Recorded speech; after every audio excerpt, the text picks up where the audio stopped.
What's the worst business idea you've seen someone try to execute? Story 1. Does anyone have that Reddit relationship advice thread? The one where the girlfriend is questioning her boyfriend's intelligence after his great business idea, soup delivered to people's houses via pipes.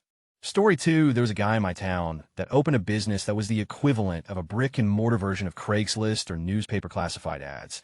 It was a unit in a strip mall with bulletin boards. You paid to put an ad up, and other people came to look at the ads with a small picture. This was after Craigslist existed, not some pre-internet thing. There was no actual merchandise in the store, just crappy pictures of stuff with the contact info. It wasn't even a high-foot traffic location. You had to maneuver through a busy intersection, park, and go inside to look at a bulletin board.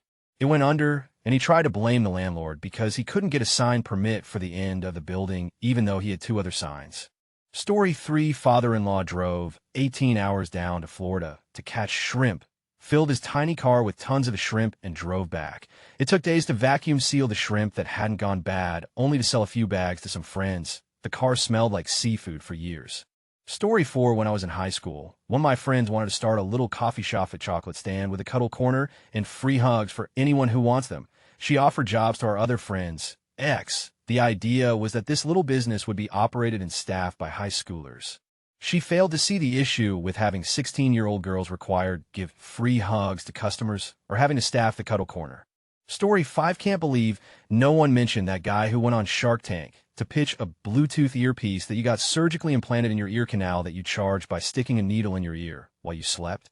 Story 6. Monthly toy subscription. You would get a different toy each month, which is an okay idea, I guess. There's one of those for everything nowadays, but the only problem this guy had is that he wanted the customers to eventually return the toy so he could pass it on to the next customer.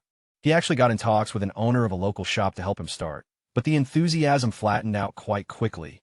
Story 7. Guy I know got a small inheritance, enough for a deposit on a unit or small house. Nope, seahorse farm. Turns out seahorses are difficult to breed.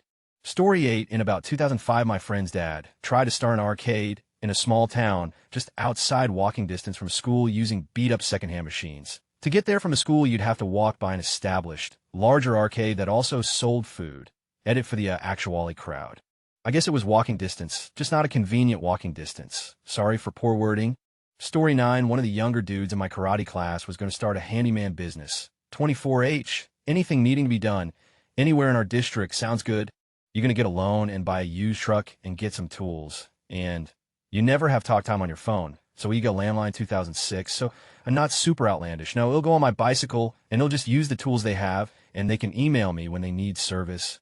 Right, because when I have water spraying out of my geyser through the ceiling at 3 a.m., I'm going to email a dude on a bicycle to come fix it using all the tools and the ladder I don't own. Story 10. Context. I live in Las Vegas. When I was in my 20s, I was hired by a man who wanted to build MySpace for strippers. His goal was for the men on the site to pay him to follow their favorite strippers and know what clubs they were dancing at and when. He shut the project down after months of paying me when he found out that no stripper would sign up for it. Story 11. That crazy expensive juicer from several years ago that used proprietary juice packets. You could just poke a hole in the packet and hand squeeze the juice for free to save a few $100s. Edit. Story 12. Dude bought 150K fidget spinners at the height of the craze. It took months to ship out from China, and by the time all his arrived, the mania had ended and the retail price was already near his original wholesale price. Guy still has fidget spinners today. I guess he may eventually do okay on it, but God. Story 13. One time, many years ago, my friend and I were in line behind a woman who had a shirt emblazoned with the word taint. He inquired about it, and it turned out it was her clothing company. She explained that she loved the word taint, like, taint this, taint that. He explained the popular meaning of the word to her, and her face dropped. I was mortified, but he probably did the right thing. Edit. Holy, I was driving all day today and didn't check Reddit. Turns out my comment karma increased by a full third in one day. Thanks all. I got me some internet points. Also, I'm old and this happened pre-Google, perhaps around 1999. Maybe she could have hotbot or excited it. Story 14. I have a friend whose family has gotten involved in multiple pyramid schemes, and every single time they get into a new pyramid scheme, they claim it's not a pyramid scheme. No, you don't get it. I am the boss. Once I produce 5 clients for my mentor, then I keep all my new clients, and they have to give me 5 new clients each. It's people helping people. Story 15. There was a bar that opened in the capital of my country that wouldn't charge you for the drinks. But for the time spent there, obviously everyone's goal was to drink as much as possible in the least possible amount of time. so they had to shut down soon. Edit whoa, this blew up much more than expected. It was interesting to read about similar practices all over the world. It seems that it might not be such a bad idea after all, but it requires certain adjustments to work. In this case, there were no restrictions whatsoever, no minimal time, etc. You just pay a certain amount per each minute you're inside. So a lot of people just abused such setup, and the bar went bankrupt. Story 16, somebody thought it would be a good idea to open a dance club in my northern Canadian city with a dress code. 90% of the population is tradesmen and miners who only own Carhartts and high-vis. Needless to say, it shut down within 6 months. Story 17, someone in my neighborhood opened an artisan hot dog restaurant called Everyone's Frank about a decade ago. My dad and I went in once at about 6 p.m. on a Saturday. We were the only customers. So the owner who was working the register chatted us up. He talked about his plans to expand the business to about 15 locations, which was completely delusional. He also talked about how much he spent on the interior redesign, which was pointlessly fancy. The hot dogs cost $9 and tasted terrible. We never went back, and the place was bankrupt within 6 months. My dad always said they'd gone bankrupt. Story 18, I volunteered at the start of COVID for a charity shop. They sold clothes. We got a lot of great merch in, but we had limited space. I suggested that we cycle the stock by seasons, as in, summer clothes got put out straight away, but sellable winter clothes got put upstairs to be sold in winter. The manager did not like this idea, except that 90% of the stock was winter, where that spark joy thing really hit home. So our entire shop was filled with woolly sweaters and Ugg boots in May. Suffice to say, they went out of business. Story 19-1 tried to exploit people's fears after the 9/11 attacks by marketing parachutes to businesses with offices and skyscrapers. There was nothing special about them. They were normal parachutes. He had a TV interview where he tried promoting how easy it was going to be to get into the harnesses. However, his assistant couldn't get into the harness. He chastised her for it on television. Even after he tried to help her, they couldn't get the harness to fit. Edit, I've been asked to provide a link. Here it is also. I didn't expect this to be my most upvoted comment. Story 20, in my country, there was a guy who used to sell. The problem was he did not have any of it, so he would ask for payment and then not give the product afterwards, hoping that procrastination and time will make the problem go away. He did 4 years in jail. Story 21, so my friend had an idea that she thought was brilliant.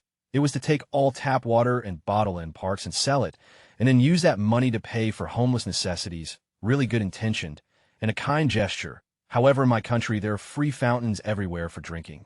So she spoke to our town's mayor and suggested that all of our water gets put into water bottles and then we sell them beside the water fountains.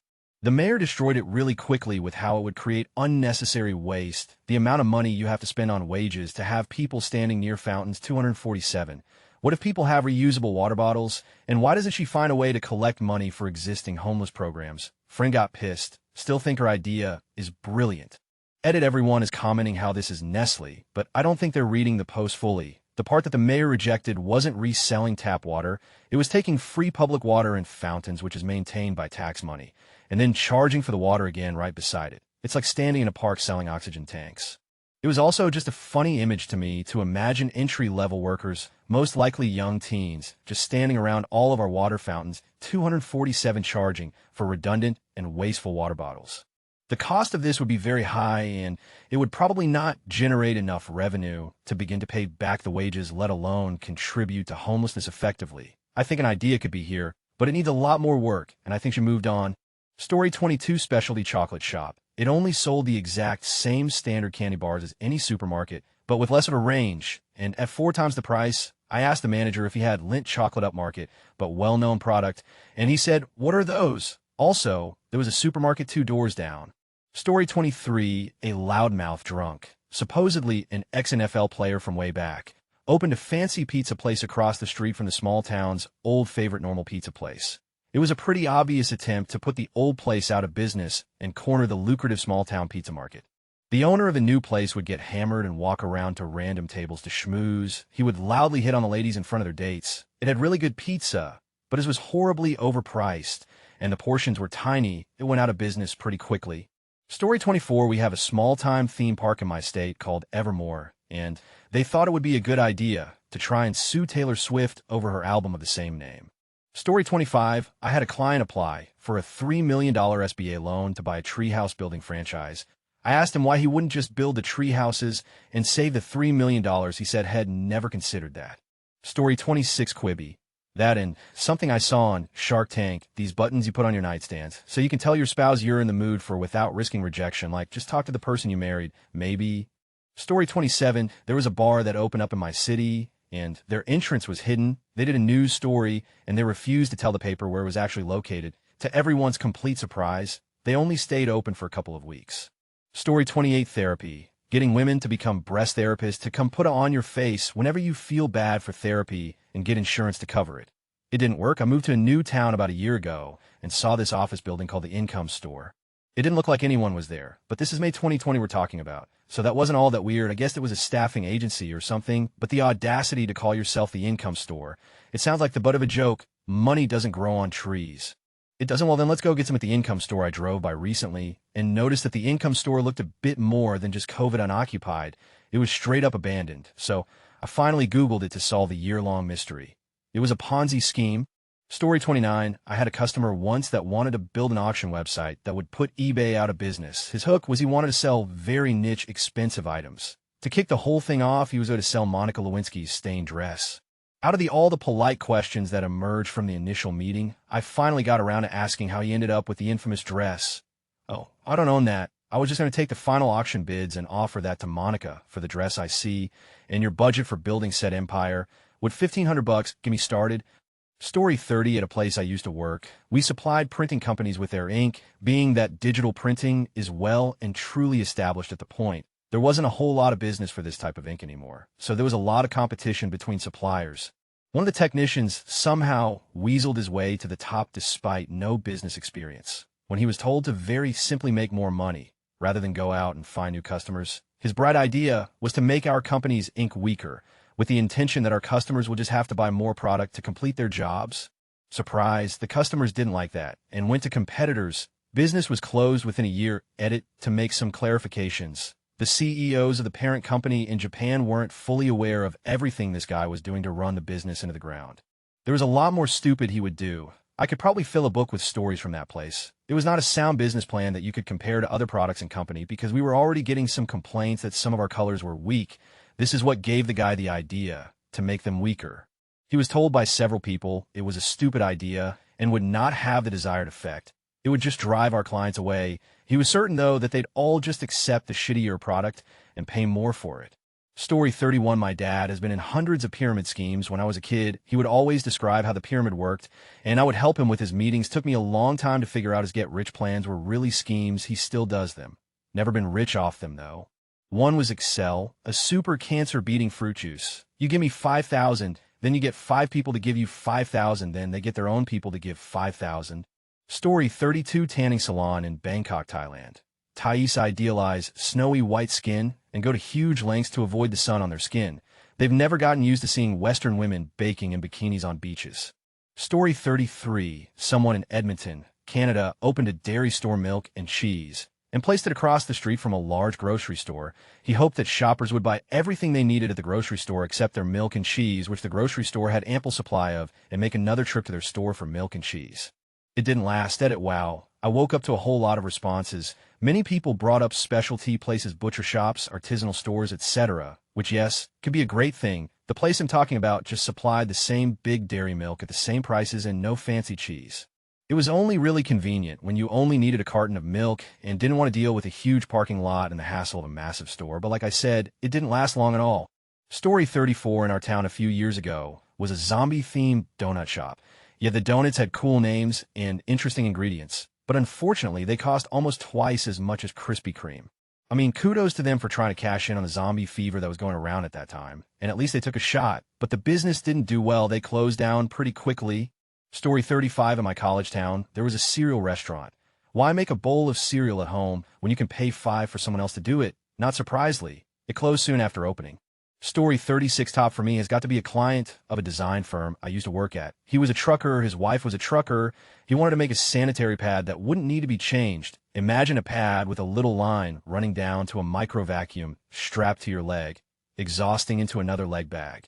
Basically a pad that sucks the juices into a bag you can chuck in the trash later. Edit, just to be clear, this was specifically a menstrual pad you're meant to wear for days at a time. Edit, 2 lots of y'all are mentioning the Pure Wick. The challenge this one would have had to solve was passing chunky menstrual blood ladies, what's up through a tiny tube. If you're wondering how they solve it, they didn't know. Also, hey, race, another good one. One client wanted a vape that just blew pot smoke into the air for the purpose of hotboxing his car. He had money, so hey. One of the engineers designed a little turbine like a small turbocharger the size of a cherry. If it didn't work way too well, but the high-pitched screeching noise that turbine made, sheesh, I saw something where these men were trying to sell gloves to wear for girls when changing pads or tampons, so we don't get blood on our hands. What do these guys think we've been doing our whole life, besides we wash our hands, and we don't need gloves to wipe after using the bathroom? Very stupid idea. Story 37, I did a short stint doing sales for an events company around the time Flappy became a massive success. Remember Flappy, a speaker at one of our conferences, a senior marketing exec at a mid-sized company, was telling me she was going to quit her full-time job and start a business developing apps. Cool, what kind of apps? So, stuff for kids. Mostly I've got this idea for proceeds to describe Flappy. Oh, so like Flappy, and not exactly. My boss, the head of conferences, and a harmless but incessant flirt, actually kept in touch with her for a while. She was quite attractive, and I suspect surrounded by yes-men agreeing with her not Flappy idea. Turns out she did start the company, wiping out a good chunk of her life savings before eventually folding and going back to marketing. Years ago, I worked her as an independent contractor for this little startup called Shopple. Basically, the idea behind it was an app website that would help you do your shopping. If you needed to find a good deal on a TV or whatever, or you wanted gift ideas for a special occasion, or even getting groceries delivered to you, all you had to do was shoot us an email or a message through the app, and a personal shopper would do all the hard work for you. If you were satisfied with the suggestions, we could place the order and handle returns in case you were not happy with the product. It sounds like a pretty neat idea, but the thing about it was that it was completely free. You didn't have to pay a dime to use the app, and we did not charge any sort of service fee when making an order. The way we were supposed to make money was through partnerships with hundreds of retailers where we would do the shopping. The problem with that was that our goal was to find you the best deal for what you were looking for, and a lot of times that meant places like Amazon and eBay, who were not partners. On top of that, we did not have many customers, and the ones that we did have rarely place an order. I would get paid 16 hours later 20 to basically sit around and watch TV, because we would maybe get a handful of requests in a day. It was the easiest money I've ever made.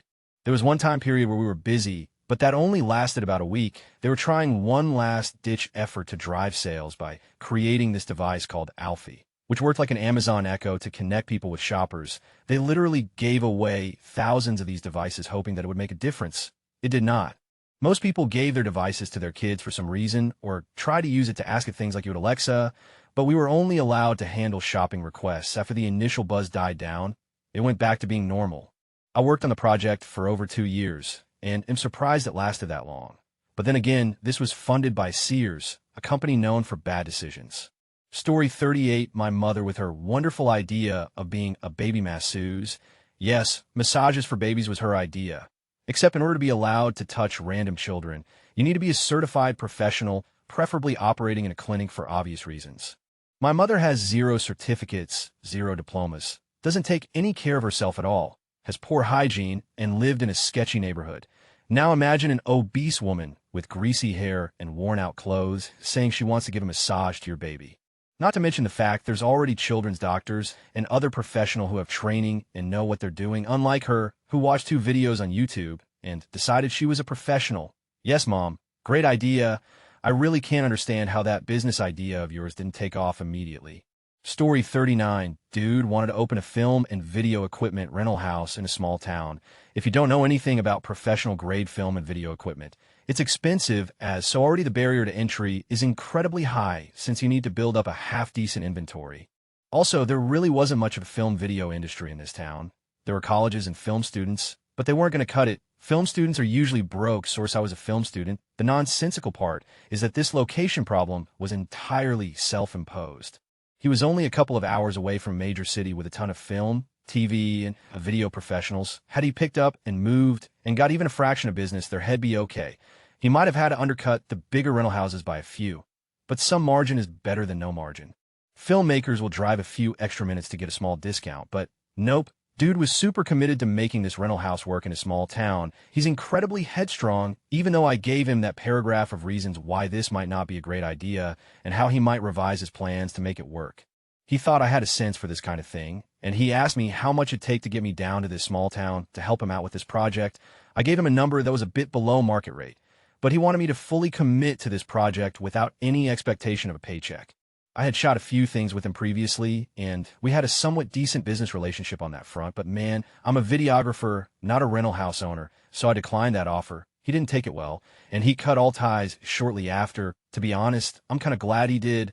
Last I checked, dude maxed out credit cards, is presumably in a mountain of debt, ended a decade-long relationship, developed an unhealthy reliance on marijuana to cope, and burnt bridges with a ton of clients. His ambition wasn't matched by his business sense, and he was beyond saving when he couldn't objectively evaluate criticism on his business plan. Story 4 to my friends, and I started a wood chip stock exchange back in elementary school. I think the value of one wood chip WC today is roughly 0.00000100922762783. Story 41, not even a bad idea. But I love this. Fort Lauderdale wraps around a much smaller town called Wilton Manors. Wilton Manors is best known for being very, very gay. Drive down the main street, and every other business name is a gay pun. Sporting equipment, tops and bottoms apparel, geisha sushi. In 2007, I saw a new place under construction. Sign in place rock hard. I guess it would be a music store, boyfriend guest jewelry store. It wound up being a gym. The gym didn't do well and shut down pretty quick. Then a shop opened up a block away using the gym sign. That version of rock hard love stuff is still open 13 years later. My schoolmate at high school wanted to be a club manager. He organized a concert where he invited kind of famous foreign band to the local club. He paid so much money for them just to arrive their expenses at the bar. In the end, like 20 people showed up. Half of them were his friends. Fortunately, he had a very rich dad, so he paid for that and life went on. The dude started selling art next day. No need to say he failed miserably. Agon. Story 42, not executed yet, but the idea is to buy the most expensive metal detector possible and take it to popular gold panning locations. The fancy machine should be able to detect gold buried deeper than others would spot. I'm still on the fence about YOLOing $20K on the chance of finding $20K worth of gold. Story 43, there was a Russian potato restaurant below my previous apartment. I ate there a couple of times, but their menu changed so often I never had a favorite potato. Also had potato lasagna, potato cheesecake, and potato drinks. Wasn't successful. Story 44, an old, local pub legend. Friend of mine won $400K. Ish around $500K at the time on the lottery. So he decides to buy 2 tanning salons opposite each other, thinking that he had an instant monopoly. But the problem came when he started getting them to compete with one another. The managers at each salon began a pricing war, and he was broke in 6 months. Story 45, holy, this question sparked a long-forgotten and best-forgotten memory. But I remembered it now. So here goes. Me and my childhood mate called Barry decided that since he had a big shed, we could set up a shop to sell sweets candy to the lazy kids that didn't want to walk the 5 minutes to the normal shop. What we done was invest the I am assuming about 70 pence in sweets, brought them round his shed with no signs or advertising. We had hoped that the other kids would just stroll on in and buy our merch at twice the price you could get from the shop. That venture lasted until about tea time, and we ate the stock in one sitting. Disclaimer, prices and memories may be blurred to a mixture of time past and beer intake. Story 46, I was friends with a guy that owned a movie rental place who was both a genius and a complete moron. He used to work for Disney's apparel design section, and one day came to them with the idea to make business casual Disney clothes. The idea was that married women mothers were the #1 purchasers at the Disney store, and you could get extra money out of them if you made stuff like simple polos or button-ups with just a little cartoon character embroidered on the chest that they could buy for their husbands. No, Disney said. Our biggest apparel sellers were those full-size graphic tees. He left Disney, and within 5 years Disney had started selling exactly what he had suggested. He also told me that he was never ever going to carry DVDs because they damaged too easily, and likewise he would never ever rent disc-based video games, VHS and cartridge only. That one didn't work out so well for him. Story 47, man, at my school thought cryptocurrency faucets, Bitcoin for watching ads, that kind of thing were a good way to make money. So at lunch and during free periods, he would borrow as many school laptops and computers as he could and run every fake faucet website for an hour. He made almost $1 at the end of the school year. Good thing some of it was Dogecoin, since it ended up being a little more. Story 48, gluing vaginal lips together during your period, rather than using tampons. Yes, it was invented by someone without a vagina.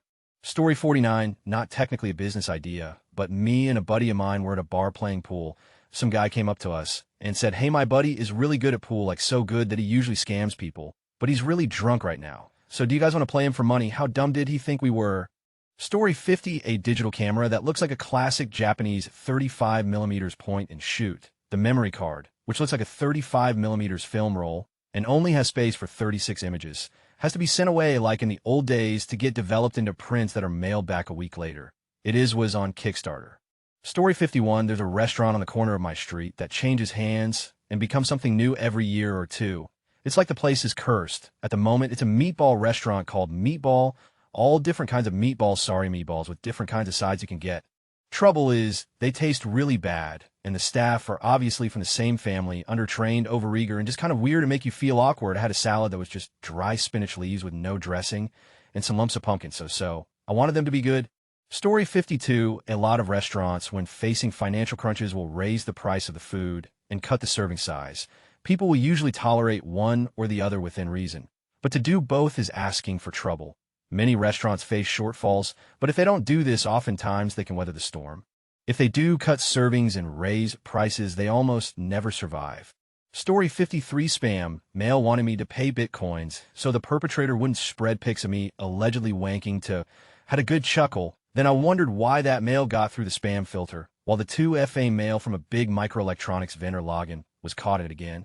Story 54, 8 dating app, where as soon as you swipe right on someone, you have to go on a date with them.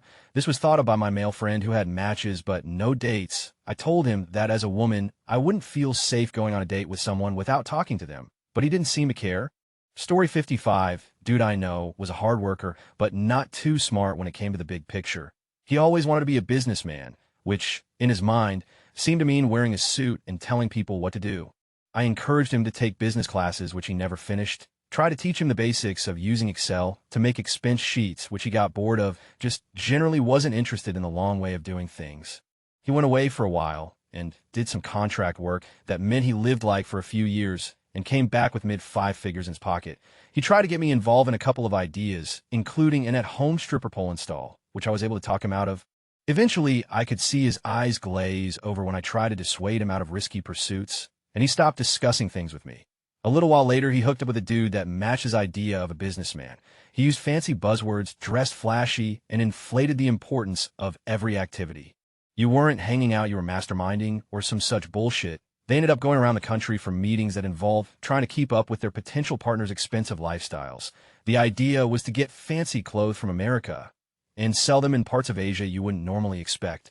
They asked me if they could use my dad's contacts in my birth country and stopped listening when I tried to explain to them the glaring holes in the plan. Last I heard, he was in debt for high 5 figures, but got a good job. Not sure is he's actually servicing the debt, though. Story 56, my husband put us in debt and lost our home through his business. He started a company doing handiwork. Not a bad premise, but he had no capital, so used my hatchback car and refused to charge clients for travel expenses. When work wore thin, or he just didn't feel like working, he would spend his business hours at the pub spending company money on booze.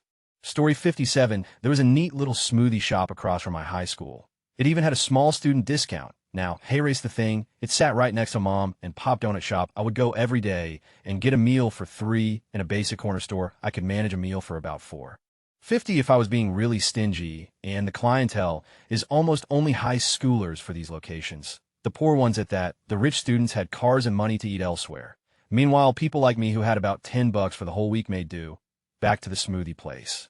Even after the discount, the basic smoothie was, and you not, $8, that's nothing to me now as an adult, but as a teenager who had to look for change or loose bills on the ground. Insane, they didn't last long at all. If I had to guess, it was about a month.